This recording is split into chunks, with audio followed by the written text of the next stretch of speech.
Flicky RS में आपका हार्दिक स्वागत है। आप आरएस की तैयारी कर रहे हैं, समय कम बचा है, भर्ती आगे भी जाती है या जो बचे हुआ समय है इसमें भी यदि आप शानदार तैयारी चाहते हैं तो जिन भी स्टूडेंट ने इससे पहले भी तैयारी करी है या कर रहे हैं उनको पता है कि फ्लिकी का जो क्वेश्चन बैंक है वो कितना इफेक्टिव है।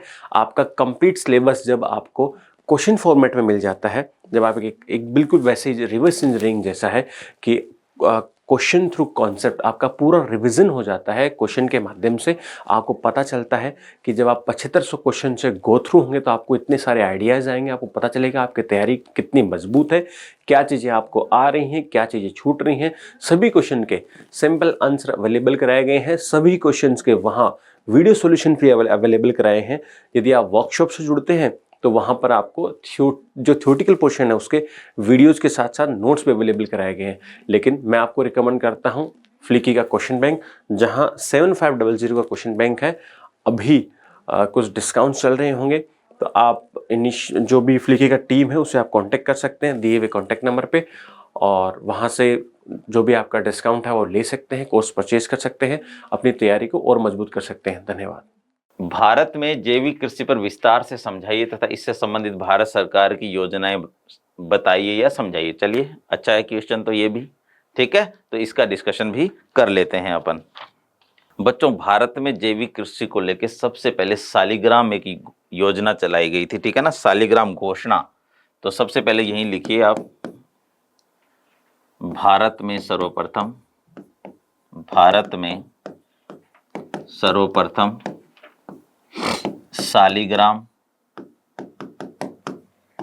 शालिग्राम घोषणा या आपका सेवाग्राम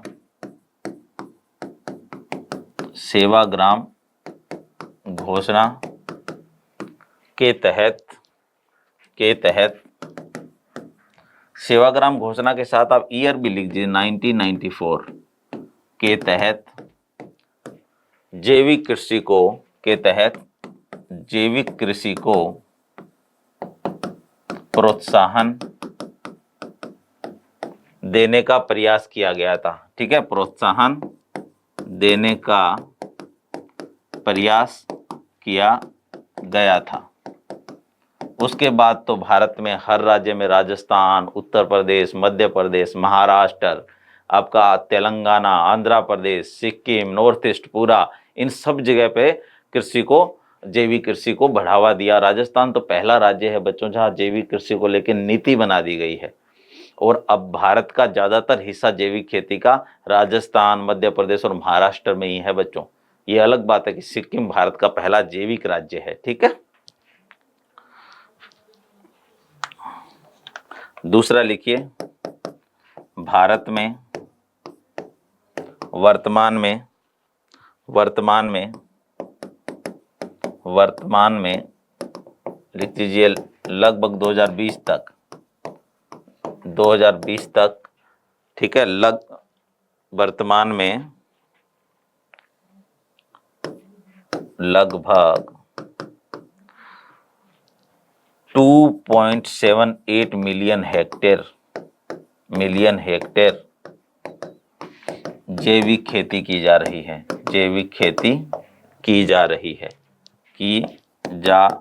है। ये जानकारी भी आपको रखनी है। वर्तमान में राजस्थान, मध्य प्रदेश व महाराष्ट्र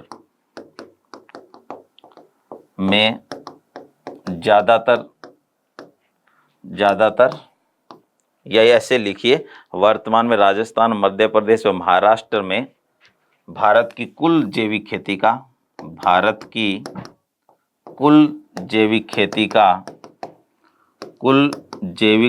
का ज्यादातर हिस्सा आता है ना, ज्यादातर हिस्सा आता है, ठीक है ना। इसके अलावा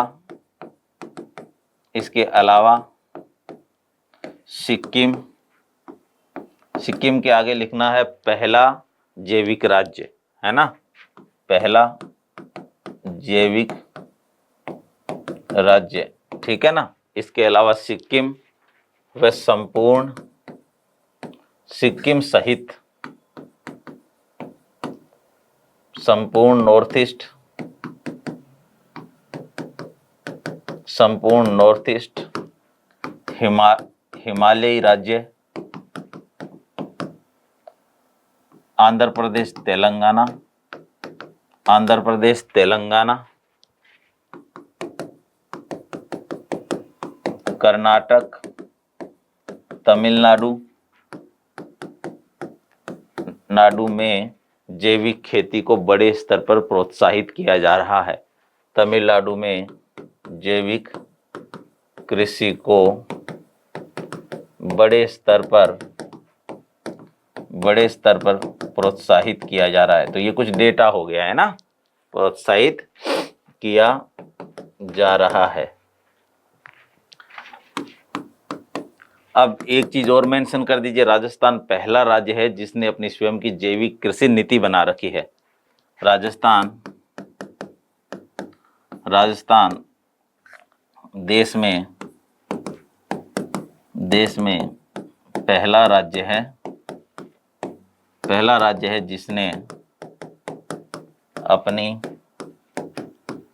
जैविक कृषि नीति बना रखी है। ठीक है, कृषि नीति बना रखी है। बस इसके साथ आप भारत सरकार की योजनाओं का वर्णन कर दीजिए कि कौन कौन सी योजनाएं जैविक कृषि को लेके भारत सरकार ने चला रखी है। ठीक है, भारत में यार एक जैविक फसलों के उदाहरण वाली बात तो और लिखनी चाहिए, हमें लगता है ना, कि कौन कौन सी फसलें जैविक रूप से उत्पादन होती है भारत में मुख्य रूप से गेहूं, चावल, कपास, चाय, कॉफी, बाजरा आदि जैविक रूप से उत्पादित हो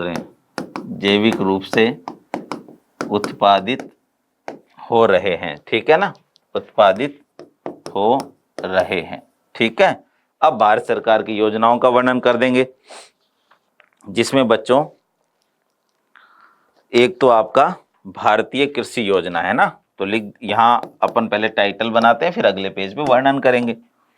भारत सरकार की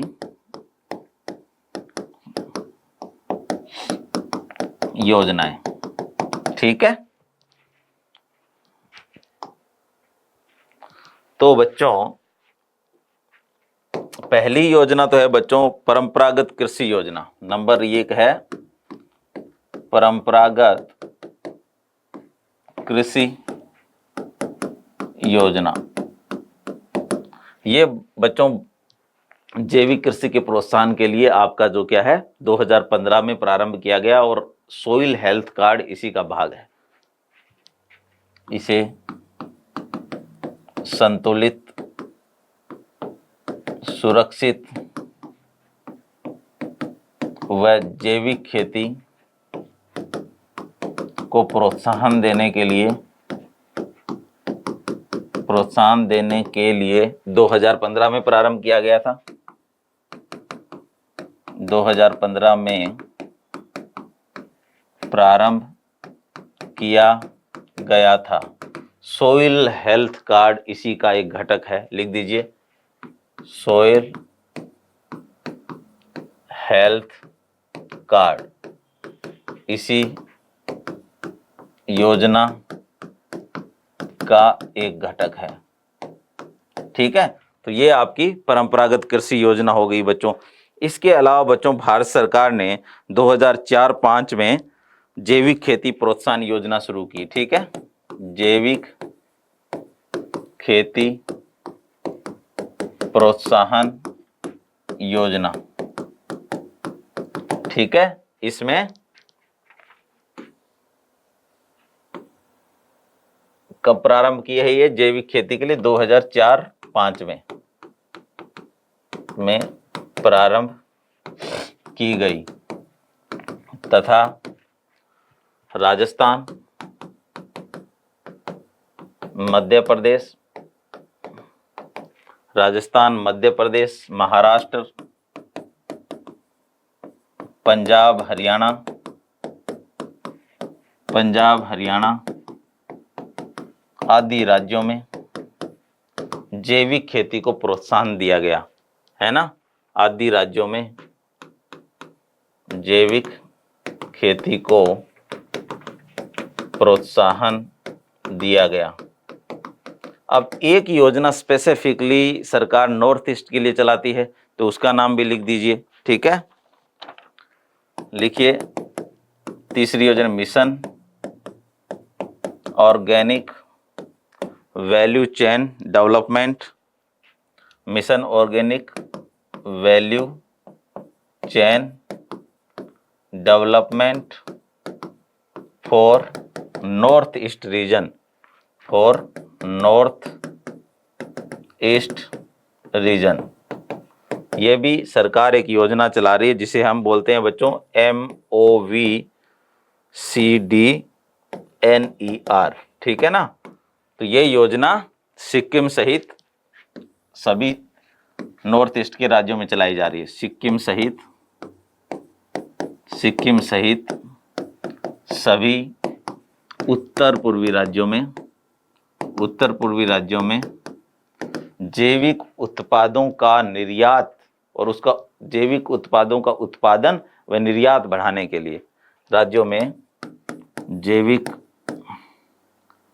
उत्पादन व निर्यात बढ़ाने के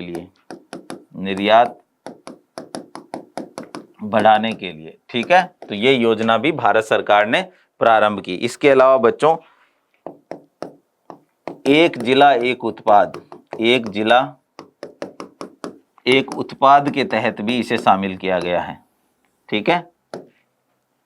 इसके तहत भी जैविक कृषि को प्रोत्साहन दिया जा रहा है, जैविक खेती को शामिल किया गया, लिख लो, है ना। बार बार प्रोत्साहन शब्द नहीं इस्तेमाल करेंगे। इसके तहत भी जैविक खेती को शामिल किया गया है, ठीक है। और इसके अलावा बच्चों सरकार ने एक जैविक ई कृषि प्लेटफॉर्म का गठन किया है, इसका मकसद है बच्चों जैविक उत्पादों के लिए बाजार उपलब्ध कराना, ठीक है। जैविक उत्पादों हेतु बाजार उपलब्ध कराना, ठीक है। तो ये आपका हो गया बच्चों जैविक खेती को लेके भारत में क्या चल रहा है। हमने बता दिया कि भारत में इसकी शुरुआत कहाँ से हुई, फिर हमने बताया कि भारत सरकार किन किन राज्यों में इसे प्रोत्साहन दे रही है, कौन से लीडिंग राज्य है, फिर कहाँ नीति है, एक एग्जाम्पल दे दिया राजस्थान का, कौन सा ऑर्गेनिक राज्य है उसका एग्जाम्पल दे दिया, फिर हमने ये भी बता दिया कि कौन कौन सी फसलें इसके माध्यम से उत्पादित होती हैं। तो ये भारत में, फिर इसको लेके सरकार की योजनाओं का हमने डिटेल में वर्णन कर लिया बच्चों। तो आप ये सारी योजनाएं जरूर याद रखना, ठीक है। प्रशांतक ट्रैंक्विलाइजर क्या है? देखो बच्चों, शरीर को शांत करने वाले जो रसायन होते हैं ना, वो प्रशांतक कहलाते हैं। शरीर को निद्रा आने लगती है और मानसिक जो रोग होते हैं, दिमाग से संबंधित जो रोग होते हैं, उसमें इन्हीं दवाइयों का इस्तेमाल किया जाता है बच्चों। तो ये भी एक प्रकार की दवाइयां हैं, प्रशांतक भी क्या है बच्चों? दवाइयां हैं। ये ऐसे औषधीय रसायन होते हैं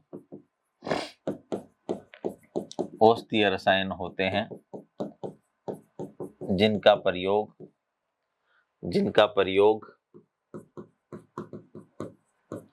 प्रयोग शरीर को शांत करने के लिए किया जाता है। ट्रैंक्विलाइजर का मतलब ही प्रशांतक होता है बच्चों, वो जो शांति प्रदान करे, आराम प्रदान करे, ठीक है। सामान्यतः मानसिक व्याधियों व रोगों में,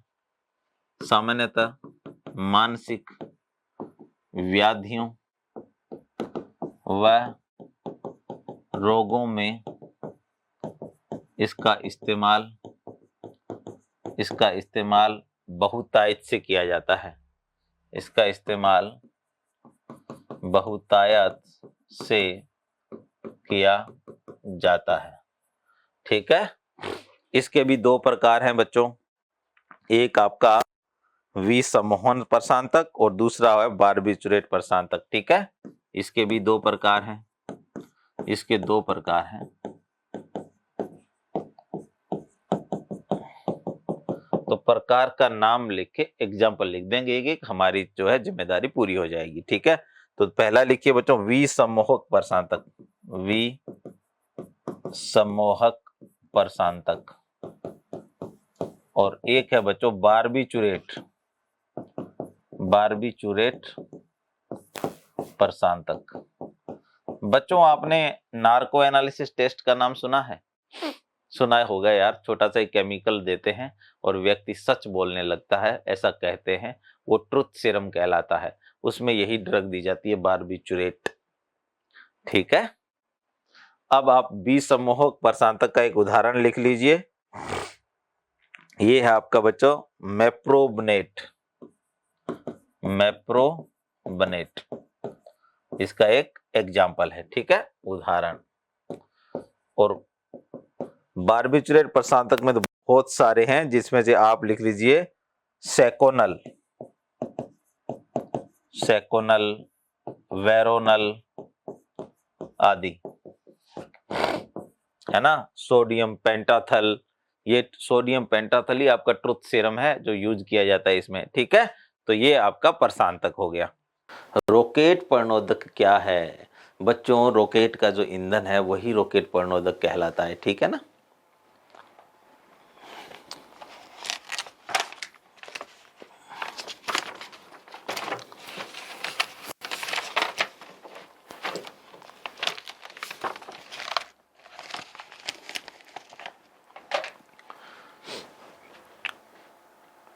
ऐसे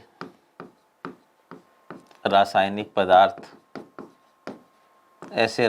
पदार्थ जो रॉकेट को ऊर्जा व शक्ति प्रदान करते हैं। और यहां एक और शब्द जोड़ लेना, को आवश्यक ऊर्जा, आवश्यक ऊर्जा व शक्ति प्रदान करते हैं रॉकेट प्रणोदक कहलाते हैं, रॉकेट प्रणोदक कहलाते हैं। ठीक है, रॉकेट प्रणोदक कहलाते हैं।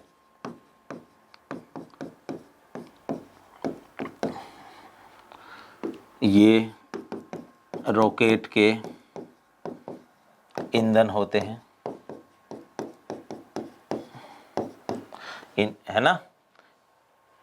उदाहरण के लिए इन्हें तीन भागों में बांटा जाता है, ठोस, तरल और मिश्रित। ठीक है ना। उदाहरण के लिए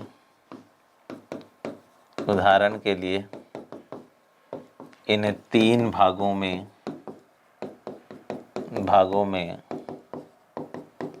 बांटा जाता है। ठीक है,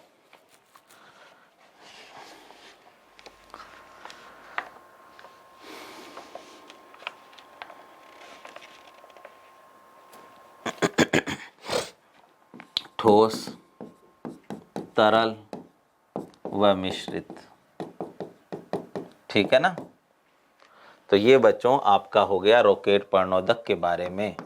और क्लासिफिकेशन तो हमने बता दिया। एक वैसे उदाहरण देना चाहो तो आप लिक्विड हाइड्रोजन और लिक्विड ऑक्सीजन का दे दीजिए, जैसे क्रायोजेनिक इंजन में, प्रणोदक के रूप में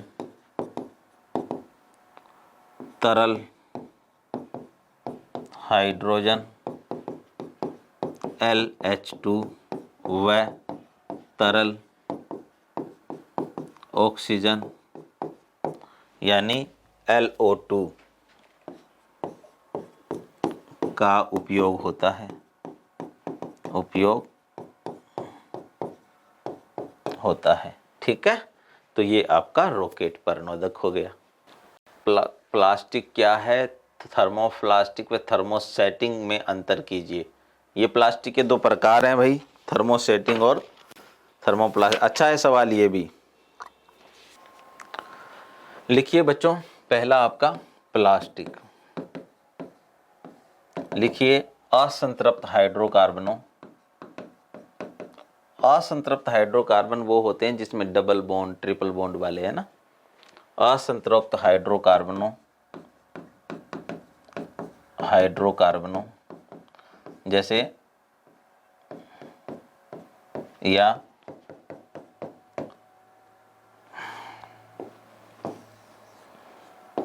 इस तरह के जो होते हैं ना, ये असंतृप्त कहलाते हैं ना। असंतृप्त हाइड्रोकार्बनों को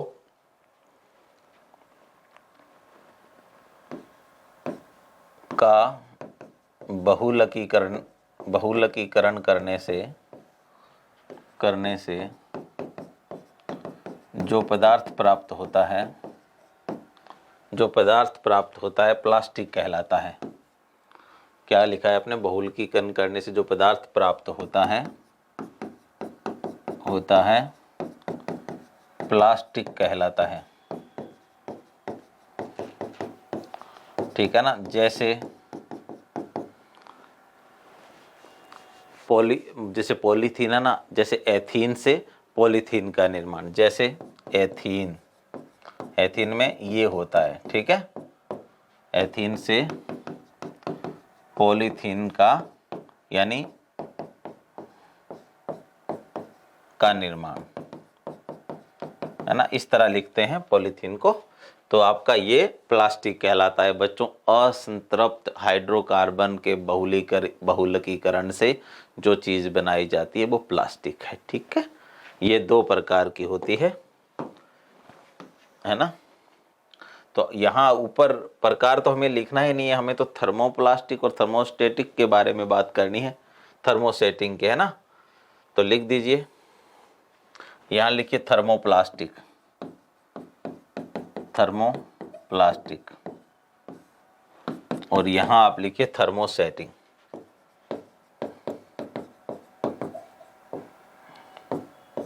थर्मोसेटिंग, ठीक है। तो इनका हम कर लेते हैं वर्णन बच्चों कि ये क्या होता है। ऊपर इसने अंतर करने को बोला है, तो जितने पॉसिबल अंतर होंगे हम कर देंगे। ठीक है, पहला लिखिए बच्चों, इन्हें उष्मा देकर पिघलाया जा सकता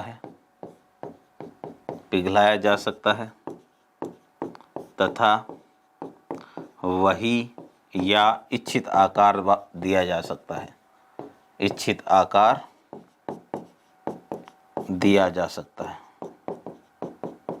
पहली बात। ठीक है, मुख्य अंतर यही है। उदाहरण बच्चों, इसका उदाहरण एक तो है बच्चों आपका पॉलीथीन। ठीक है ना, पॉलीथीन व पीवीसी, पॉलीविनाइल क्लोराइड, ऐसे ही प्लास्टिक है, ऐसे ही प्लास्टिक है।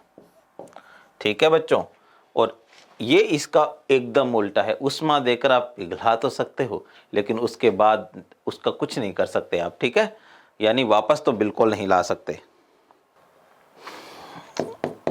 इन्हें उष्मा देकर पिघलाया तो जा सकता है, लेकिन इच्छित आकार नहीं दिया जा सकता। लेकिन इच्छित आकार नहीं दिया जा सकता, यानी इनका पुनर्चक्रण संभव नहीं, अर्थात पुनर्चक्रण संभव नहीं।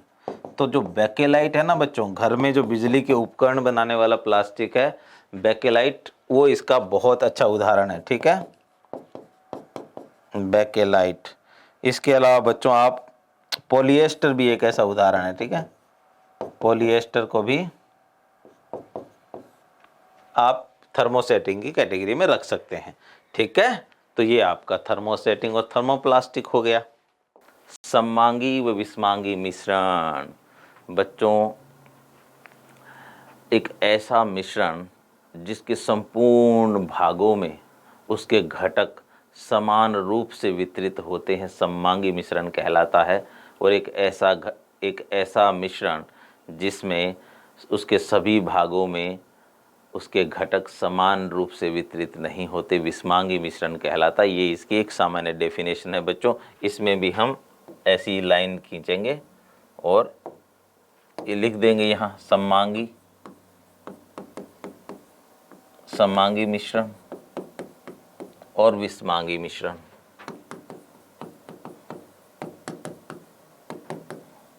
लिखिए बच्चों, ऐसे मिश्रण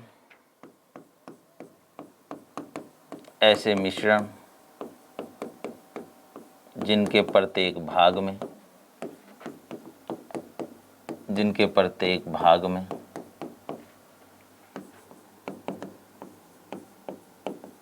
उसके संघटन यानी घटक, ठीक है, वह गुणधर्म समान होते हैं।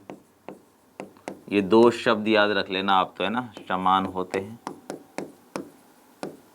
सममांगी मिश्रण कहलाते हैं। सममांगी मिश्रण कहलाते हैं। ठीक है बच्चों, उदाहरण के लिए जैसे बच्चों पानी में चीनी का विलयन या पानी में नमक का विलयन लिख दीजिए। पानी में चीनी का घोल या पानी में नमक का घोल। ठीक है, याद रखने वाली चीजें दो ही है बच्चों, एक तो संगठन और एक गुणधर्म। अब यहाँ पर सिर्फ ये है कि ये दोनों चीजें जहाँ असमान होती है वो विषमांगी मिश्रण हो गया। ठीक है, वो क्या हो गया बच्चों, आपका विषमांगी मिश्रण हो गया। लिखिए, ऐसे मिश्रण जिसके प्रत्येक भाग में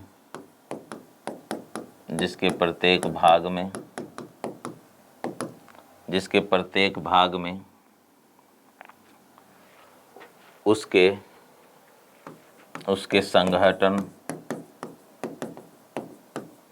व गुणधर्म समान नहीं होते,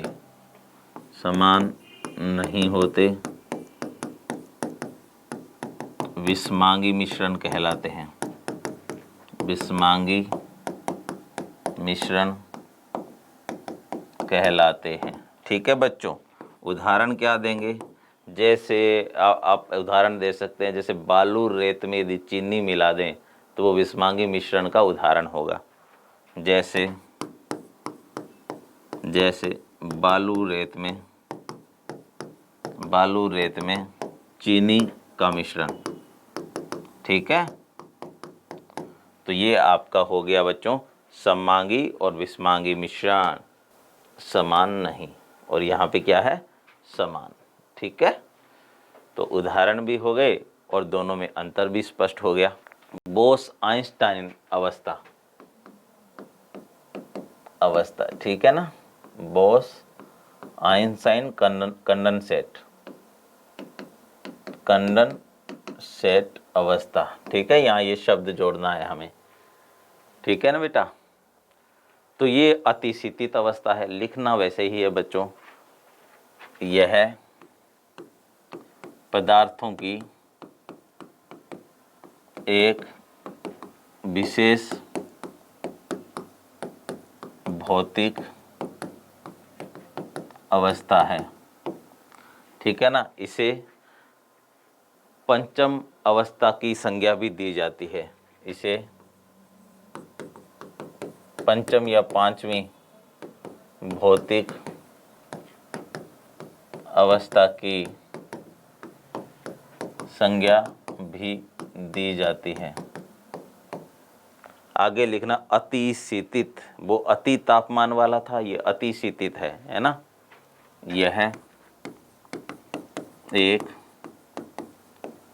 अति शीतित अवस्था है जिसमें मुक्त इलेक्ट्रॉन व आयन की संख्या अत्यंत कम होती है, जिसमें मुक्त इलेक्ट्रॉन व आयन की संख्या अत्यंत कम होती है तथा पदार्थ की यह अवस्था उत्तेजित नहीं होती। ठीक है ना। इसे सर्वप्रथम बोस और आइंस्टीन ने प्राप्त किया था, इसलिए उनके सम्मान में इसे बोस आइंस्टाइन कंडेंसेट कहा जाता है। सर्वप्रथम इसे बोस मतलब सुरेंद्रनाथ बोस, ठीक है, वह आइंस्टाइन ने प्राप्त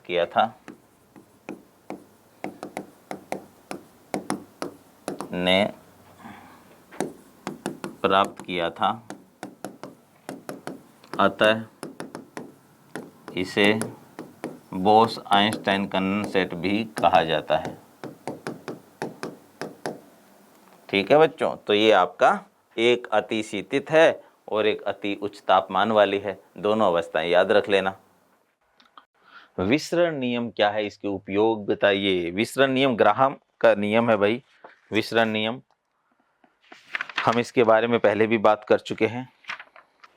ग्राहम का विसरण नियम, ठीक है बच्चों। और इसके फिर आप पर लिख देंगे उपयोग। इसके दो पार्ट है, एक तो ग्राहम का विसरण नियम और उपयोग, ठीक है। इस नियम के अनुसार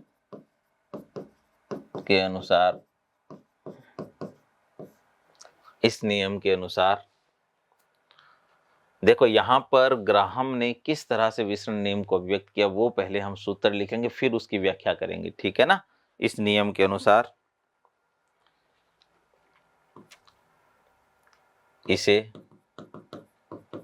निम्न प्रकार से अभिव्यक्त किया जा सकता है, निम्न प्रकार से अभिव्यक्त किया जा सकता है, ठीक है बच्चों। तो यहां हम लिख देंगे फॉर्मूला, ठीक है, R1/R2 और आपका D2/D1, उधर ही लिख देता हूं यार।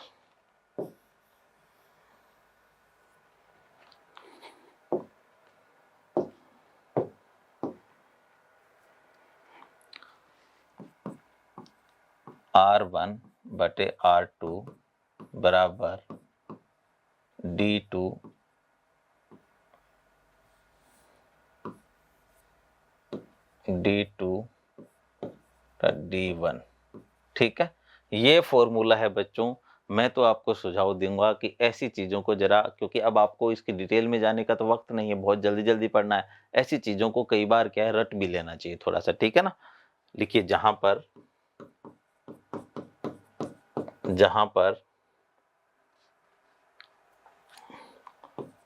R1/R2 बराबर है बच्चों विसरण की सापेक्षिक दर, ठीक है। और D का मतलब है बच्चों घनत्व, है ना, गैस का घनत्व। अब हम इस फॉर्मूले के आधार पर बच्चों इसकी व्याख्या करेंगे, जो आपके लिए सबसे इंपॉर्टेंट है। मैं ये सुझाव दूंगा कि आप इसको तो रटने का ही प्रयास करना बच्चों, है ना, क्योंकि यदि डिटेल में जाओगे इतना वक्त आपके पास नहीं है, ठीक है ना। लिखिए इस नियम के अनुसार हल्की हल्की गैसें भारी गैसों की तुलना में जल्दी विसरित होती है तथा यह एक प्राकृतिक प्रक्रिया है ना, यह स्वाभाविक प्रक्रिया है तथा यह एक स्वाभाविक प्रक्रिया है, भाविक प्रक्रिया है। ठीक है, उदाहरण भी दे सकते हैं आप हाइड्रोजन और ऑक्सीजन का। हाइड्रोजन बहुत हल्की है एज कंपेयर ऑक्सीजन, तो पहले मान लीजिए 2 बॉक्स में, एक में हाइड्रोजन भर दिया, एक में ऑक्सीजन भर दिया, तो पहले कौन विसरित हो जाएगी? हाइड्रोजन। क्यों? क्योंकि वो हल्की होती है। विसरण का नियम भी यही बात कहता है। ठीक है, जैसे हाइड्रोजन गैस O2 गैस की तुलना में जल्दी विसरित होगी क्योंकि यह हल्की होती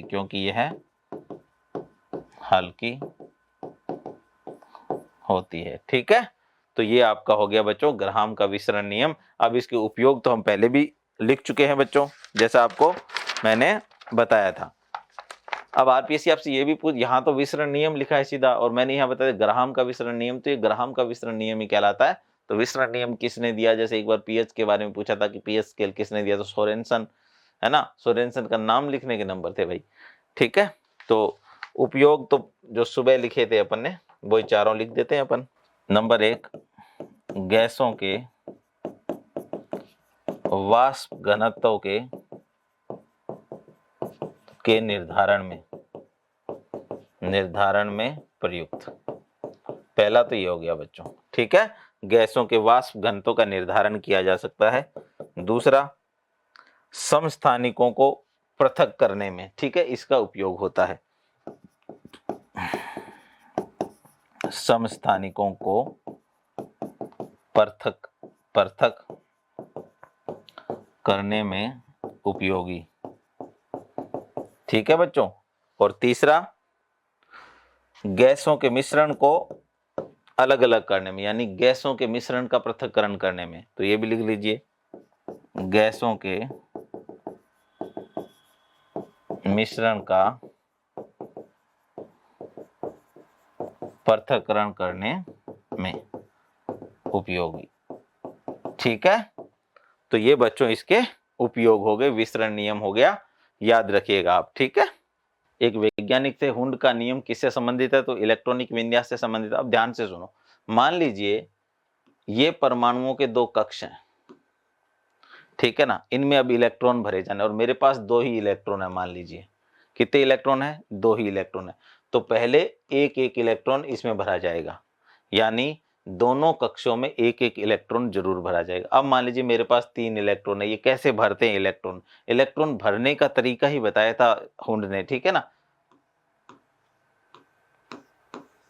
उसने कहा कि मान लो एक इलेक्ट्रॉन भर दिया और एक इलेक्ट्रॉन यहां भर दिया, तो तीसरा इलेक्ट्रॉन यहां भरा जाएगा, जो कि आपस में विपरीत होते हैं। यदि 4 इलेक्ट्रॉन है तो फिर वो यहां भरा जाएगा, इस तरह से। यानी एक के बाद एक, जब एक कक्षक, पहले तो एक एक वितरित होगा, उसके बाद एक कक्षक पूरा हो जाएगा तो दूसरा, और एक कक्षक में 2 ही इलेक्ट्रॉन आ सकते हैं बच्चों। ये बात इसने बताई थी। ठीक है, लिखिए बच्चों, यह नियम परमाणुओं के इलेक्ट्रॉन विन्यास से संबंधित, परमाणुओं के इलेक्ट्रॉन विन्यास से संबंधित एक महत्वपूर्ण नियम है। इस नियम के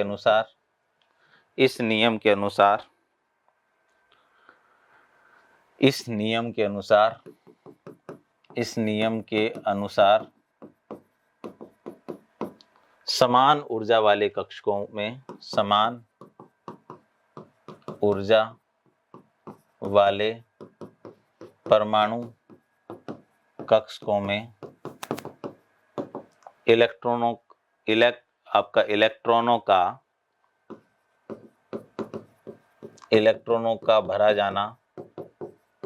भरा जाना एक विशेष व्यवस्था का पालन करता है। भरा जाना एक विशेष व्यवस्था का पालन करता है।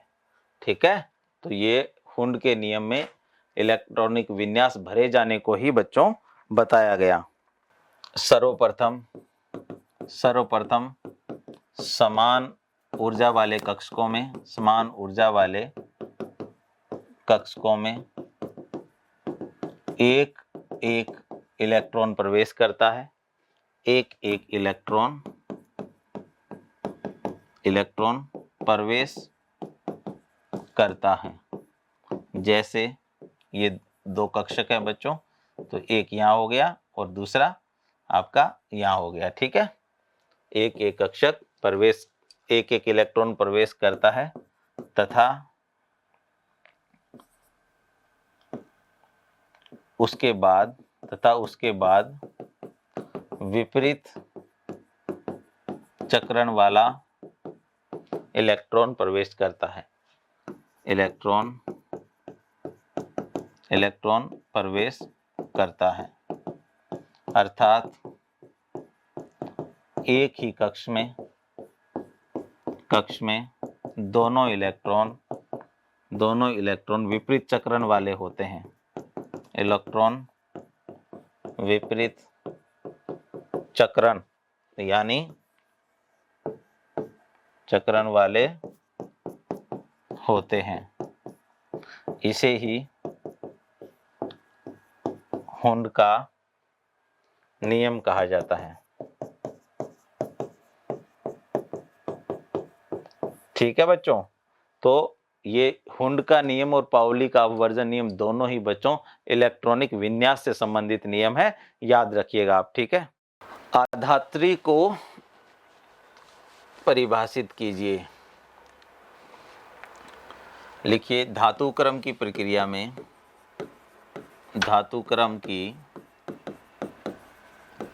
में आधात्री से तात्पर्य अयस्क में उपस्थित अशुद्धियों से होता है। ठीक है, अशुद्धियों से होता है। जैसे अयस्कों के साथ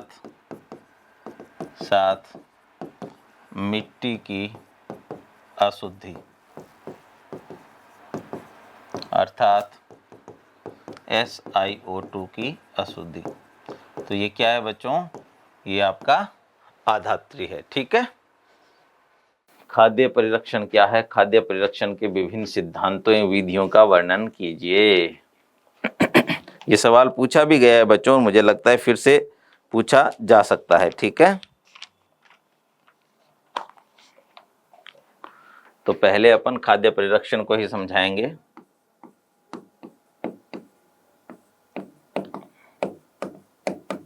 खाद्य परिरक्षण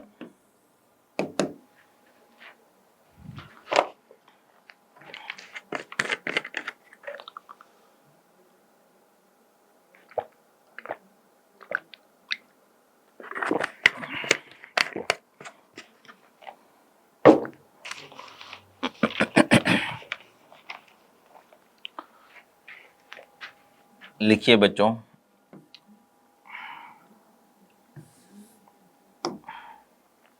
ऐसे रासायनिक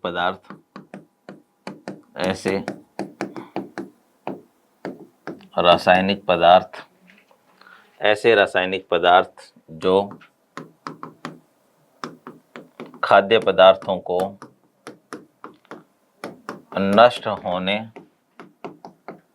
से बचाते हैं तथा लंबे समय तक उपयोग योग्य बनाते हैं,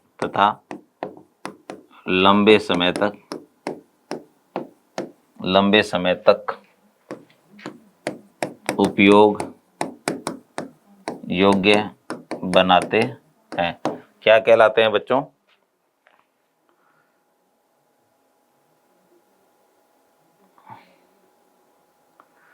इसको बच्चों ये खाद्य परिरक्षक ना पूछ के खाद्य परिरक्षण पूछ रहा है, तो इसका उत्तर थोड़ा सा बदलेगा। 1 मिनट के लिए आप मुझे समय दीजिए, मैं इसको बदलता हूं। शुरुआत इसकी थोड़ी डिफरेंट करनी होगी हमें। लिखिए, खाद्य परिरक्षण एक विधि है। चलिए, खाद्य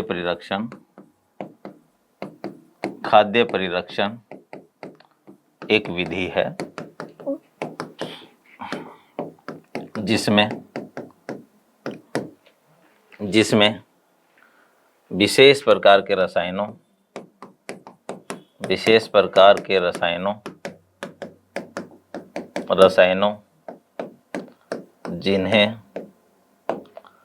जिन्हें खाद्य परिरक्षक कहा जाता है, जिन्हें खाद्य परिरक्षक कहा जाता है, की सहायता से खाद्य पदार्थों को नष्ट होने से बचाया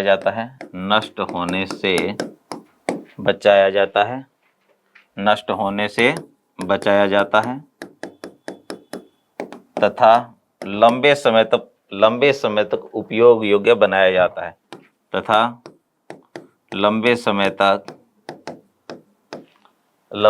तक उपयोग योग्य बनाया जाता है। ठीक है, तो ये खाद्य परिरक्षण हो गया भाई। ठीक है बच्चों,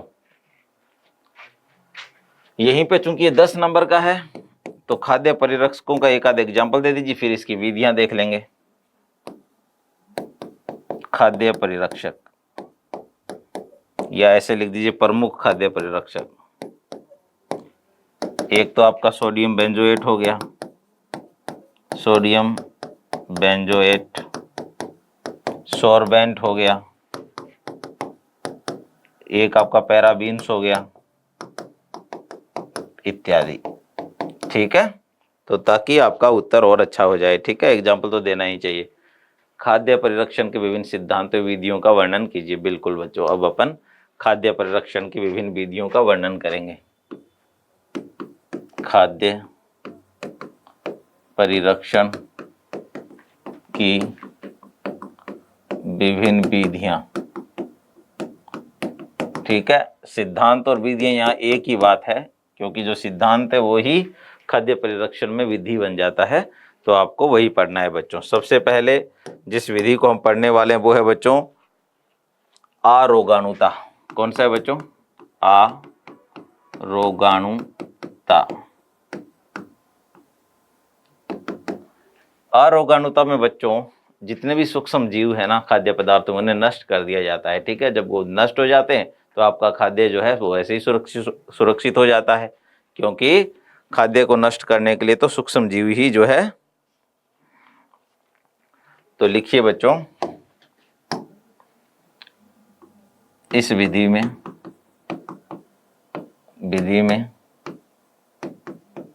खाद्य पदार्थों से विभिन्न उपयुक्त रासायनिक पदार्थों का यूज कर,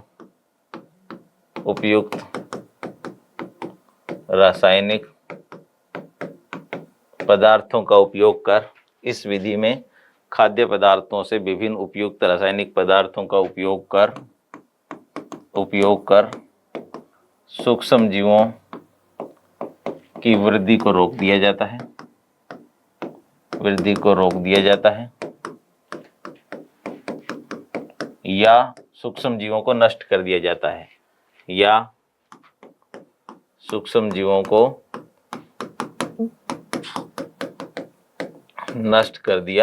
जाता है, ठीक है, उदाहरण के लिए अचार में सिरके का प्रयोग,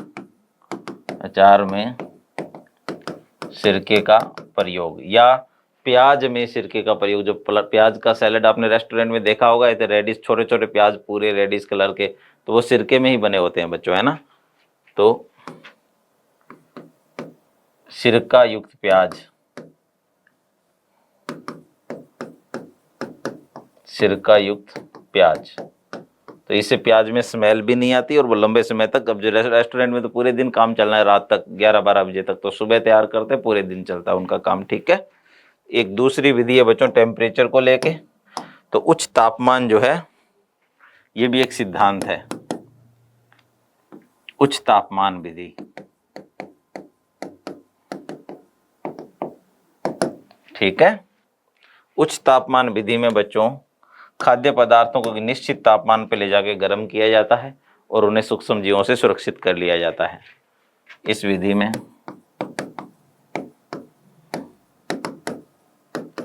में खाद्य पदार्थों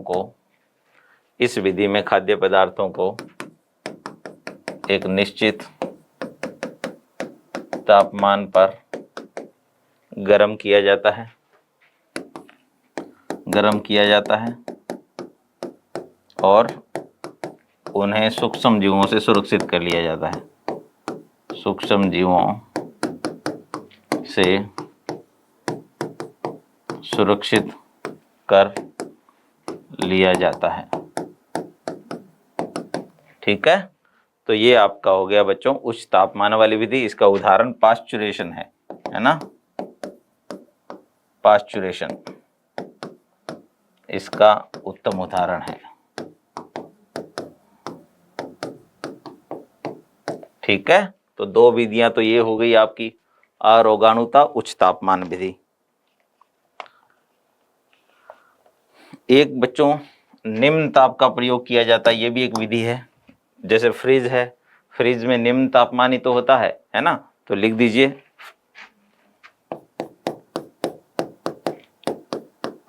निम्न तापमान विधि।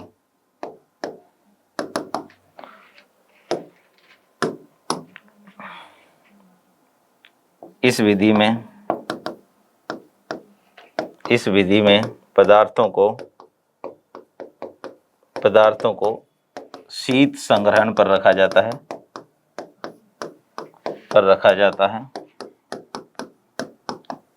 जहां पर सूक्ष्म जीव वृद्धि नहीं कर सकते, जहां सूक्ष्म जीव वृद्धि नहीं कर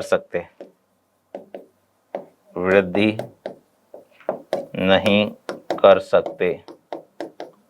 जैसे फ्रिज में दूध का रखा जाना, फ्रिज में तो आप कोई और एग्जांपल भी दे सकते हैं। ठीक है। फ्रिज में दूध का रखा जाना। एक बच्चों अपने राजस्थानी विधि है खाद्य परिरक्षण की, ड्राई चीजों को ड्राई कर दो, सुखा दो, तो वो भी एक विधि है, उसका वर्णन भी हम करेंगे। ठीक है।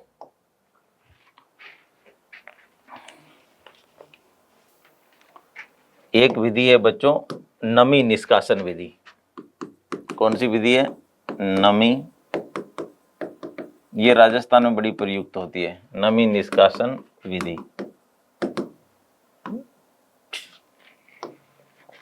इस विधि में विभिन्न प्रकार से पदार्थों को सुखा लिया जाता है, फिर उन्हें स्टोर कर लेते हैं। ठीक है।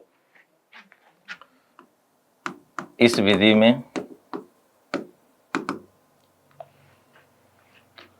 विभिन्न प्रकार से जैसे एक उदाहरण लिख देते हैं, धूप में रखकर, है ना। जैसे धूप में रखकर। ठीक है। इस विधि में विभिन्न प्रकार से खाद्य पदार्थों को सुखाया जाता है। चूंकि इसमें विभिन्न प्रकार से खाद्य पदार्थों को सुखाया जाता है, चूंकि इसमें पानी की मात्रा समाप्त हो जाती है।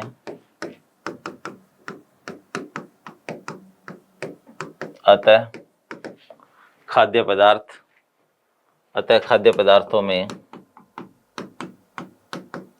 पदार्थों में सूक्ष्म जीवों की वृद्धि नहीं हो पाती। सूक्ष्म जीवों की वृद्धि नहीं हो पाती। ठीक है बच्चों। इसके अलावा एक विधि है बच्चों, वायु निष्कासन विधि। कौन सी विधि है? वायु निष्कासन, है ना। वायु का संचार यदि बंद हो जाए, एयर टाइट, इसीलिए तो बोलते हैं एयर टाइट चीजें खराब नहीं होती। जैसे बच्चों के लिए मिल्क पाउडर आता है, एयर टाइट होता है, एयर के संपर्क में आते ही खराब हो जाता है। तो अगली है आपकी वायु निष्कासन विधि। निष्कासन विधि, इस विधि